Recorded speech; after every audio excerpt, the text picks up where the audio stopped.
The photograph should not exist if the legend were true. It was taken in Kyiv on August 9, 1942, after a football team of former Ukrainian professionals defeated a German military side 5-3. The victors had supposedly been warned that winning would mean death.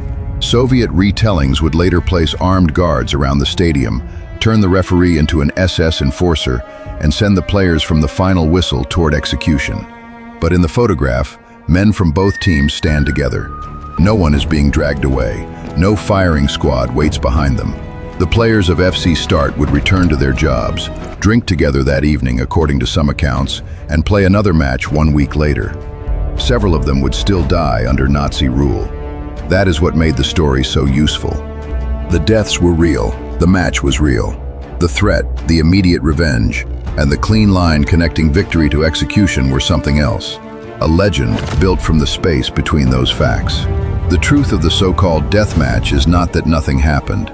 It is that two totalitarian systems took possession of what happened, first destroying the men, and then fighting over the meaning of their deaths. German forces captured Kyiv in September 1941. The occupation that followed cannot be reduced to a football story. Mass murder unfolded at Babyn Yar.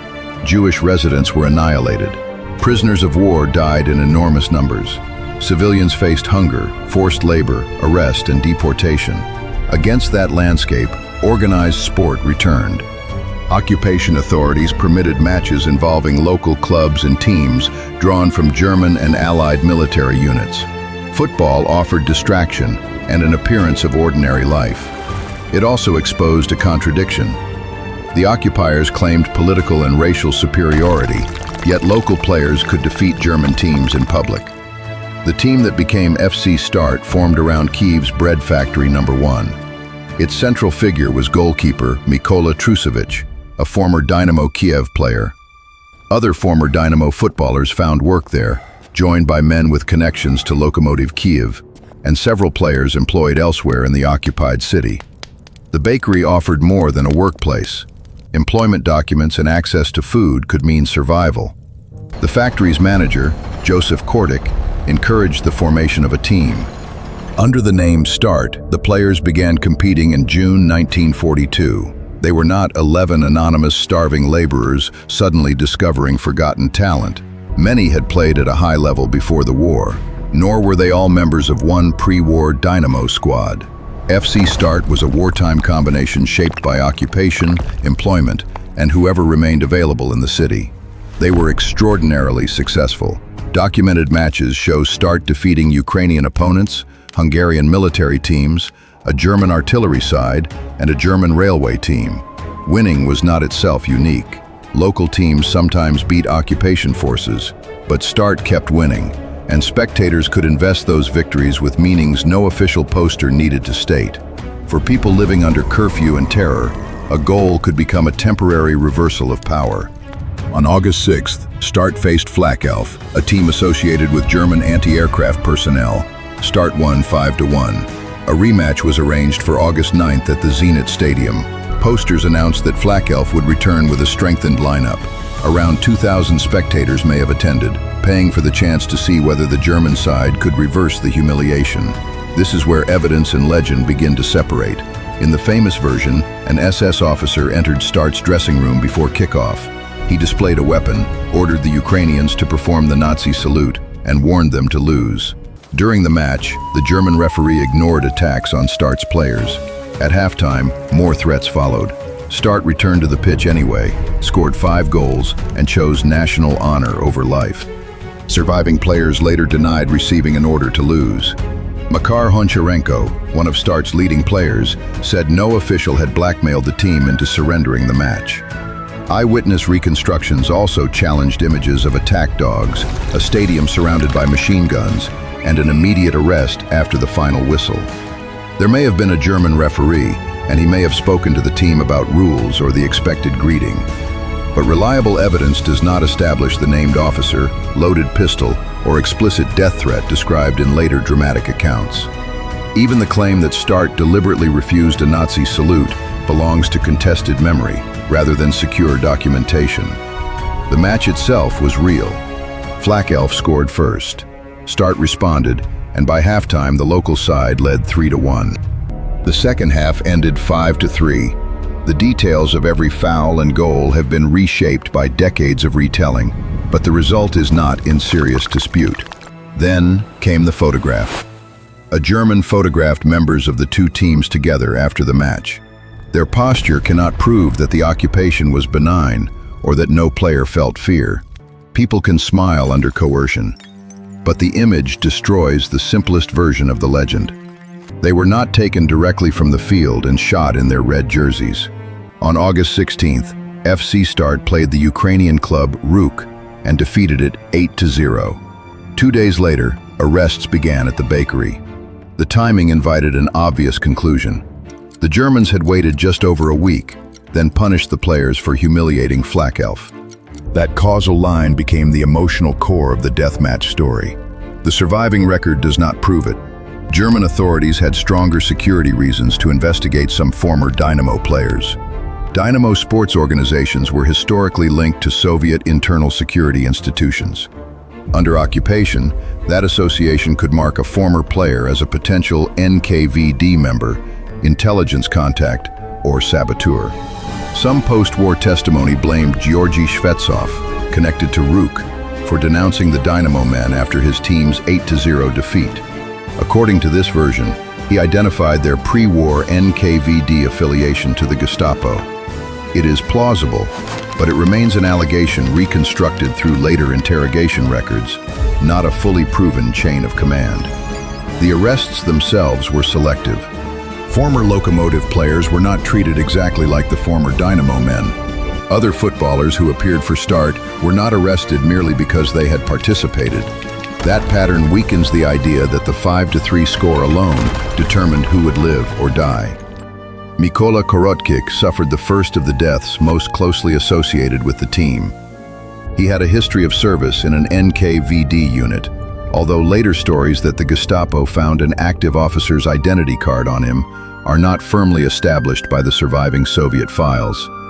He was tortured and died in Gestapo custody. Another Start player, Alexander Tkachenko, was killed in a separate sequence after arrest, reportedly while attempting to escape. His case was largely excluded from the polished Soviet narrative because his wartime role did not fit the desired image. After weeks in Gestapo custody, 8 former Dynamo players were transferred to the Syrets camp near Babyn Yar. They were civilian prisoners subjected to forced labor, hunger, beatings, and the permanent possibility of execution.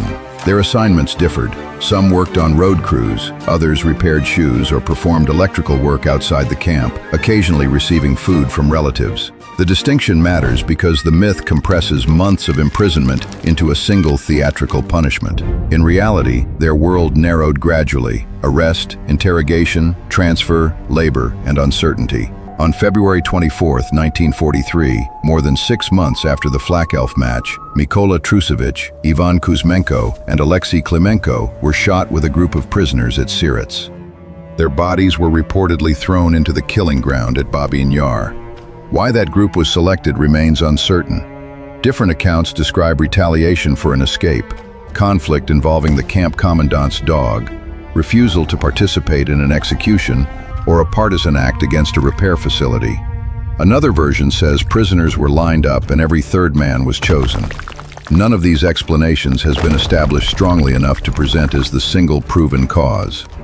What the surviving witnesses did not provide was a direct order connecting the shootings to the football result of August 9th. In 2005, after renewed investigation, prosecutors in Hamburg closed their inquiry without finding evidence that the players had been executed because they defeated Flakelf. The passage of time, missing witnesses, and incomplete records prevented a complete reconstruction.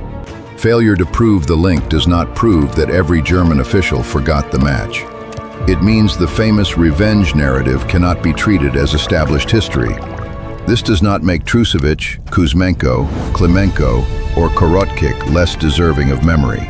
They were imprisoned, tortured, and killed by the Nazi occupation system. Their deaths do not need a halftime ultimatum to become crimes.